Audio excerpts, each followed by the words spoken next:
I Saw the TV Glow was a roller coaster of a cinematic experience, not just in terms of my emotional response to it, but also in terms of whether or not I was even enjoying it. My mind was teetering back and forth, feeling unsure about stylistic choices of fourth wall-breaking narration, awkward and edgy teenage dialogue, a long, delusional monologue that was given some kind of slam poetry, and overall just wondering if the film was going to say something larger and important than what we were getting. That is, until we got to the ending. The final 15 minutes not only had an emotionally profound and haunting effect on me, but it was a central thematic statement that made me perceive everything I was previously unsure about in a much different light. But there's really no way to make sense of the ending without going back and discussing the film as a whole and pointing out a lot of things that the film was doing narratively and thematically that all led up to this moment. So hopefully by the end of this video, you'll understand my perspective regarding the purpose and relevancy of the main character's meltdown and the bathroom scene that occurs during the finale. Let me just start off by saying that I believe the ideal way to watch and perceive this film is purely through a psychological and figurative lens. So much of what we see is expressed through metaphorical and symbolic purposes that contribute something thematically towards the characters and its overarching messages. I think if you spend your time viewing the Pink Opaque TV show as some kind of supernatural entity that is literally and physically affecting their lives, not only does it just make things more convoluted, but I feel like it detracts a bit from the ultimate goal of the film, which is to showcase character themes involving the existential struggles of repressed identity, gender, sexuality, depression, and trauma that all revolve around the foundational themes regarding the illusions, burdens, and psychological dangers of nostalgia and escapism. So the TV show and the film, called The Pink Opaque, is basically a satirical reconstruction of late-night horror shows made for teenagers like Goosebumps, Tales of the Crypt, and Buffy the Vampire Slayer that were popular in the 90s and early 2000s. The Pink Opaque served as the cornerstone of the friendship amongst the two main characters, Maddie and Owen. Before Owen met Maddie, she was already completely obsessed with the Pink Opaque. Owen also took interest in the Pink Opaque, mostly out of the intention of getting closer to Maddie, for the goal of gaining a friendship with somebody who also seemed to have relatable issues dealing with isolation and struggles of fitting in. Regardless, the Pink Opaque became a huge part of his life as it slowly started absorbing itself into his identity. When Owen reaches high school, we get a scene on the bleachers where they share a little conversation about their current dramas and their sexual preferences. This is the only scene where Owen's repressed conflictions about his sexuality and identity are expressed through dialogue. In a nutshell, he basically explains how he is unsure if he feels attraction towards boys or girls. He doesn't feel much conviction about his feelings in either direction, and he explains how just the act of thinking about it fills him with discomforting feelings of existential dread. This is an incredibly crucial piece of thematic information regarding Owen's character and plays a huge part in his meltdown during the finale of the film. But moving on, during a night where Owen snuck over again to watch the Pink Opaque with Maddie, she confesses that she plans to run away from home due to the overwhelming feeling of depression and trauma brought upon her by domestic abuse and parental neglect. In her own way, she ends up asking Owen to leave with her. Owen gives a kind of ambiguous response saying, "If you leave, I'll have nobody to watch the Pink Opaque with." She draws the cartoon ghost on the back of his neck, identical to the ones the characters have in the Pink Opaque. Later on, Owen desperately and aggressively scrubs the ink off of his neck, which to me is symbolically marking the end of their friendship, and proceeds to tell the mother of his friend to call his father and tell him the truth about his lies. Owen has family problems as well, but always had his mother to rely on for emotional support and therefore didn't want to leave that foundational safety of his home. But unfortunately, his mother dies due to illness during that same summer, along with Maddie going missing with only the TV found burning in her backyard. So what significance does the burning TV actually have?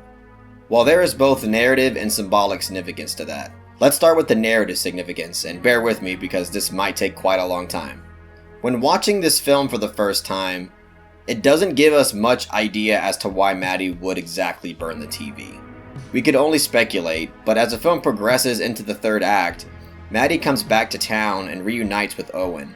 She tries to convince him that the Pink Opaque is not just a TV show, but they literally are the TV show. We get brief glimpses of revealing flashbacks of both Owen and Maddie, what seems to be role-playing as the two main characters in the show, wearing similar outfits as them. Maddie then gives Owen a tape that contains the final episode of the Pink Opaque. What both Owen and us as the audience experience as the final episode of the show is both terrifying and tragic. In a nutshell, the villain Mr. Melancholia got the best of both characters in the show. He cuts out their hearts and places them in a refrigerator as they still continue beating. He forces them to drink Luna juice, which essentially puts them into a coma, and proceeds to bury them both alive. Let's stop here for a second and discuss what this means metaphorically. Mr. Melancholia is a symbol that you can shove a lot of psychological negative meanings into, whether it be depression, trauma, abuse, and even society. The beating hearts in the refrigerator while their bodies are being buried alive represents the identity struggle of both Owen and Maddie. Their hearts are still beating because they literally exist in a functional way, but who they really are is buried deep down somewhere that even they themselves simply cannot find. The fictional TV show, The Pink Opaque, ends on a note where basically depression and society dominates and exterminates who our main characters are and wish they could be, but are still being forced to exist. It perfectly reflects what the film itself is trying to express symbolically and thematically about Owen and Maddie. When the finale ends, Owen has a meltdown of his own, sticking his head through the TV, which to me is a symbolic representation of him desperately wishing that he could escape into the fictional world inside. His father proceeds to run the shower over his face in hopes that he will calm down. Owen screams and lets out certain repressed emotions. One line that I could catch was when he said, "You're not my father." I believe this happened because after witnessing the death of the characters that he identified so heavily with, his coping mechanism ceased to exist, resulting in a panic attack that forced him to confront a lot of his repressed traumas and emotions. The next scene, we see Maddie and Owen in the high school inflatable planetarium. As Maddie monologues about so damn much, it was a bit hard to keep up with. But ultimately she is just expressing the void she continued to feel when she left home, and resulted in paying somebody to bury her alive and attempts to recreate the deaths of the main characters in the Pink Opaque. Which, by the way, is the reason I think the high school in the beginning of the film is called Void High School. It's a bit of a double entendre because in one way it's called Void High School because of the void that the main characters are desperately wanting to fill throughout the film, but it's also called Void High School so the acronyms can spell out V.H.S, which is obviously the default home media format that every 90s kid such as myself is more than familiar with. Anyway, going back to the monologue, she goes on to explain how, in her own way, died and came back to life by fighting through her suffering and clawing her way back to the surface for air. And she claims that she found their beating hearts in that refrigerator shown in the Pink Opaque as well, but intentionally left them there because Owen needed to bury himself alive as well and to resurrect himself as Isabel, the other main character of the show, before retrieving their hearts back. I'm not gonna lie, I wasn't the biggest fan of this monologue on first viewing, not because of intention, but because of the writing and execution. I thought the character was given a vocabulary that seemed too elaborate and articulate to the point where it didn't really come off as organic. It seemed like it was coming straight from the filmmaker's mouth rather than the character itself. But I will say the more that I think about it, it kind of makes sense that she would speak in this kind of way. At the very least, I can rationalize it because Maddie has become so deluded that she believes that she is literally an incarnation of a character in a TV show. She is so far gone that her speech is mimicking a theatrical way of speaking, like she is quite literally the main character. I was also unsure about the serious tone of the scene at first, but now I've come around to it. The way I now perceive it is that it's expressing a haunting and unsettling feeling of not only how delusional Maddie's character has become, but also speaking towards the fact that she is trying to convince Owen to basically bury himself alive and kill himself. So I know it seems like at this point I've derailed a bit from the initial point, of attempting to give a narrative explanation to the burning TV when Maddie first disappeared, but now with things in proper context, I think it will make a lot more sense. This is where one of the central messages regarding the dangers of escapism begin to take fold. So in my mind, what happened back when she disappeared is that the Pink Opaque got canceled and she had a meltdown. She gave her entire identity and existence to the Pink Opaque as a means of escape in order to cope with her harsh realities of parental neglect, abuse, trauma, and depression. The show being canceled alone would be hard enough for her to deal with, but the fact that it also ended in such a tragic and hopeless way, she felt that she also died that day and had absolutely nowhere to go for comfort. So she burned her television in a manic rage and fled. This striking image of the TV burning can also be interpreted symbolically. Personally, I view it in two ways: the incineration of her fictional identity, and also a cautionary symbol on the dangerous psychological implications of escapism. It's as if the burning television is telling the audience that relying so heavily on media to dictate who you are will only lead to hellfire consequences. So going back to Owen in current time, he rejects her insistence on burying himself and just flees.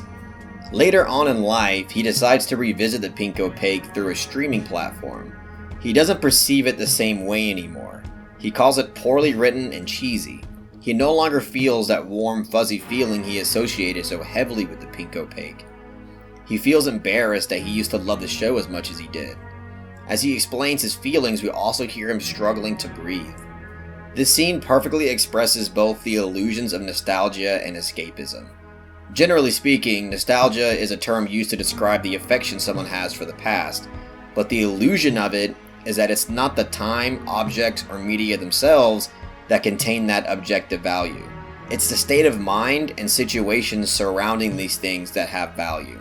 Owen valued the Pink Opaque and felt comfort in it because he was able to gain what he thought was a connection and friendship with Maddie through the show. But once he realized that the connection with Maddie was a bit of a farce and their friendship was not made out of anything besides the show itself, that comfortable and fuzzy feeling associated with the show deteriorated, leaving him in a state of embarrassment and despair. So this is where we finally get to the ending of the film, which jumps 20 years in the future. We can already see that Owen looks disheveled. Adding all the years up, he can't be older than 45, but he seems like he's literally on his deathbed. I could be wrong about his age, so let me know in the comments if I missed something, but that's what it seems like to me. We then get a scene of him and his co-workers performing a birthday celebration for a child at the arcade. This is when his meltdown begins. He howls and screams at the top of his lungs, screaming for help and that he's dying. Everyone looks down and just ignores him during his entire episode. To me, this is an inner psychological moment for Owen that we are simply seeing an external representation of. Deep inside himself, his existential angst regarding his inability to ever discover himself and express himself is at its peak and is literally killing him. His reliance on the Pink Opaque for a fake friendship and the fuzzy memories that have now vanished from it has occupied so much of his life that he never has taken the time to develop real friendships and discover who he really is. He started a family and has a job, but only because societal pressures and growing old got to him. So now he feels trapped in a cage to where his freedom to develop an identity of his own is now an impossibility. So he didn't really scream in reality. This is just the filmmaker showcasing how Owen feels internally through an external surrealistic lens. Same goes for the scene in the bathroom where he grabs a razor and cuts himself open. As he opens up the slit down his chest, we see a bright static visual with sound, and the visuals get brighter and the static TV sound grows louder. To me, this is symbolically representing some kind of temporary release of the repression of his identity, sexuality, and essentially everything that makes him who he is. It's presented through a static aesthetic because his repression has clouded him both his nostalgic and escapist memories surrounding the TV show. But in reality, it's also the pressures of society that forced him into a normative box that he didn't belong in. It's not a shameful thing that the Pink Opaque became a significant and influential part of his young adult life. But what is shameful is that his environment never gave him the time and freedom to understand what these things really meant to him and how he should express himself moving forward. It's much too late by this point, which is why the film ends in despair, on the note of everybody continuing to ignore him as he walks by and pathetically apologizes. As I mentioned in the very beginning of this video, that ending just really did leave an incredibly depressing and haunting feeling on my psyche. Again, on first viewing, I was a bit in the middle in terms of how I was feeling about the whole thing, but then the ending just really packed a huge punch and kind of brought everything together in a way that I didn't expect and kind of gave me a higher appreciation of the whole thing.